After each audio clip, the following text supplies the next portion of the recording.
ગુજરાતમાં આગામી 7 દિવસ દરમિયાન સામાન્ય વરસાદની આગાહી કરવામાં આવી છે।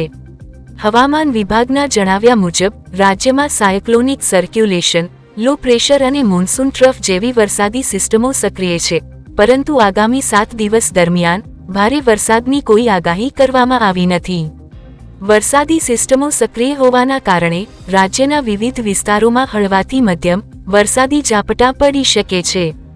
જો કે હાલની સ્થિતિને જોતા અતિભારે વરસાદ કે વ્યાપક ભારે વરસાદની સંભાવના ઓછી હોવાનું હવામાન વિભાગનું અનુમાન છે। સમગ્ર ચોમાસાની સિઝન દરમિયાન ગુજરાતમાં સામાન્ય કરતાં 13% વધુ વરસાદ નોંધાયો છે। રાજ્યના કેટલાક વિસ્તારોમાં સારો વરસાદ થયો છે, જેના કારણે સિઝનના કુલ વરસાદના આંકડામાં વધારો જોવા મળ્યો છે।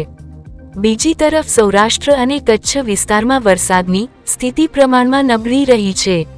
આ વિસ્તારમાં સમગ્ર સિઝનમાં સામાન્ય કરતાં 26% ઓછો વરસાદ નોંધાયો છે, જેના કારણે આ વિસ્તારોમાં હજુ પણ વરસાદની ઘટ જોવા મળી રહી છે। સમગ્ર રાજ્યની સરેરાશ સ્થિતિની વાત કરીએ તો હજુ સામાન્ય કરતાં 4% વરસાદની ઘટ નોંધાઈ રહી છે। આગામી દિવસોમાં સામાન્ય વરસાદ ચાલુ રહેવાની આગાહી હોવાથી રાજ્યની વરસાદની ઘટમાં થોડો ઘટાડો થવાની શક્યતા છે।